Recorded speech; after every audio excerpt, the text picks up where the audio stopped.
बिस्मिल्लाहिर्रहमानिर्रहीम। अस्सलाम वालेकुम। कैसे हैं प्यारे व्यूवर्स आप? इंशाल्लाह ठीक होंगे। अल्लाह ताला हम सबको अपनी हिफाजत में रखे, आमीन सुमा आमीन। आज जो मैं आपके लिए रेसिपी लेके आई हूँ बहुत ही मज़े की रेसिपी है, बहुत ही आसान रेसिपी है। मटर पुलाव की रेसिपी। मटर पुलाव की रेसिपी के लिए मैंने 1 किलो चावल लिए हैं जिनको मैंने आधा घंटा पहले भिगो दिया था। साथ ही साथ मैंने 1 प्याली लिया मटर और साथ मैंने लिए प्याज। साथ में मैंने लिया है गरम मसाला मिक्स पाउडर और 1 चम्मच बिरयानी मसाला पाउडर। हाफ चम्मच मैंने लिया है सुरख मिर्च पाउडर। टमाटर लिए हैं, सब्ज़ मिर्च ली है, लहसुन अदरक का पेस्ट लिया है, नमक लिया है। चलें रेसिपी का आगाज़ करते हैं। सबसे पहले मैं कढ़ाई को मैंने चूल्हे पर चढ़ा दिया, ऑयल डाल दिया, ऑयल गर्म हो चुका है। अब मैंने इसमें डाली है प्याज ब्राउन होने के लिए। प्याज हल्की ब्राउन हो रही है। अब इसमें हम शामिल करेंगे सब्ज़ मिर्चें। सब्ज़ मिर्चों को मैंने लंबाई का रुख बारीक काट लिया है 2 हिस्सों में, ज़्यादा बारीक नहीं काटा। अब इसको ब्राउन होने तक हम फ्राई करेंगे। प्याज ब्राउन हो रहा है। अब हम इसमें डालेंगे मसाला जात। मसाला जात डालने से पहले आप सबसे रिक्वेस्ट है कि प्लीज़ मेरे चैनल को सब्सक्राइब करें, वीडियो को लाइक करें और शेयर करें। अब यहाँ पर हम डालेंगे इसमें बिरयानी मसाला पाउडर जो मैंने लिया है आधा चम्मच, और साथ में मैंने डाला है गरम मसाला पाउडर।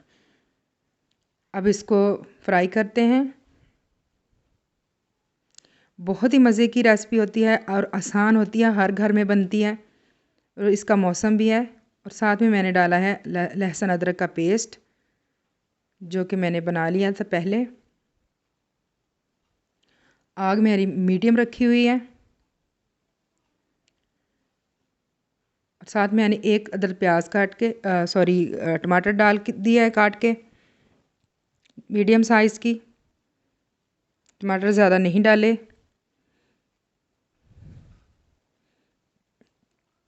भूनते हैं।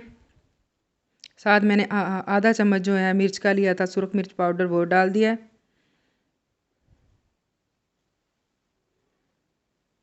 लकड़ी की आग पे जो खाने का मज़ा है वो और ही है।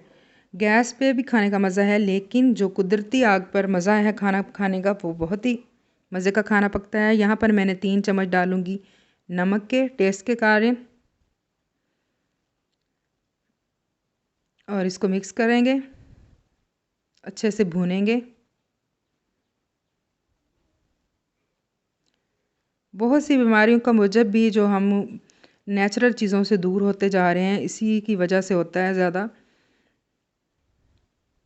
नेचुरल जो चीज़ें हैं वो नेचुरल ही हैं। यहाँ पर मैंने 1 प्याली डाली है मटर की। इसको अच्छे से हम भूनेंगे।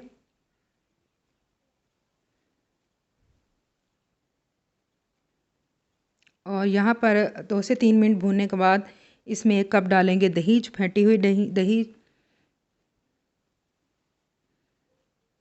इसको पकाते हैं और ढाँप देते हैं। साथ ही साथ मैंने तैयारी कर रही हूँ सलाद की और दही की, रायते की।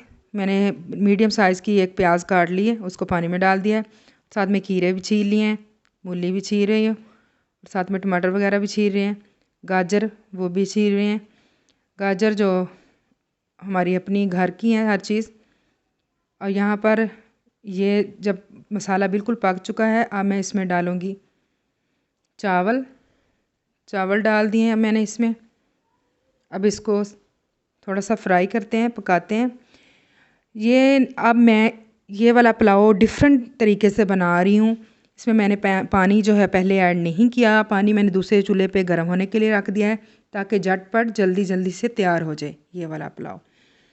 अब इसको 1 मिनट मैं फ्राई करूँगी, 1 से 1.5 मिनट। अब इसमें गर्म पानी शामिल करते हैं। इसको मैंने कोई नापा वगैरह नहीं है, बस 1.5 इंच ऊपर पानी हो इसके, ये इसका हिसाब होता है। और पानी डालकर इसको मैंने ढाँप दिया है। अब इसको थोड़ी देर ये पकने लग गया है। अब इसका चम्मच हिलाते हैं ताकि चावल जो हैं अच्छे से सारे आपस में मिक्स हो जाए, कोई चावल कच्चा ना रह जाए। साथ में मैंने सलाद की तैयारी कर रही है। यहाँ पर मैंने मूली भी ग्रेट कर ली है और साथ में खीरा, गाजर और टमाटर जो है मैं बारीक काट लिया है। अब देखते हैं चावल कहाँ तक पहुँचे। चावल जो हैं वो तकरीबन पक चुके हैं, करीब पहुँच गए दम लगाने के। और यहाँ पर हम इसको दम लगा दिया है। और यहाँ पर मैंने जो दही ली है 1 बाउल में, और इसमें मैंने पुदीने की चटनी बना के डाल दिया और साथ में मैंने जो प्याज काटी थी वो डाल दिया। प्याज मैं सलाद में शामिल नहीं करूँगी। और यहाँ पर देखते हैं जी चावल कहाँ तक पहुँचे हैं। माशाल्लाह चावल जो हैं वो हमारे हो चुके हैं तैयार। ये देखें बिल्कुल 5 मिनट बाद मैंने दम खोला है। बहुत ही मज़े के ये देखें अलग अलग चावल है। शाम गहरी हो चुकी है, तकरीबन अंधेरा हो चुका है। चावल जो है इसको ट्रे में डालते हैं। चावल जो है मैंने डिश में निकाल लिए हैं। साथ में मैंने कचूमर सलाद जो है सारा उसको मिक्स कर लिया है नमक डालकर। और सलाद की डिश जो है वो भी तैयार हो गई है। साथ में जो रायता भी तैयार हो गया है। इंशाल्लाह आपको ये मेरी आसान सी रेसिपी ज़रूर पसंद आई होगी। आप भी ज़रूर ट्राई कीजिए। इसी के साथ अल्लाह हाफिज़।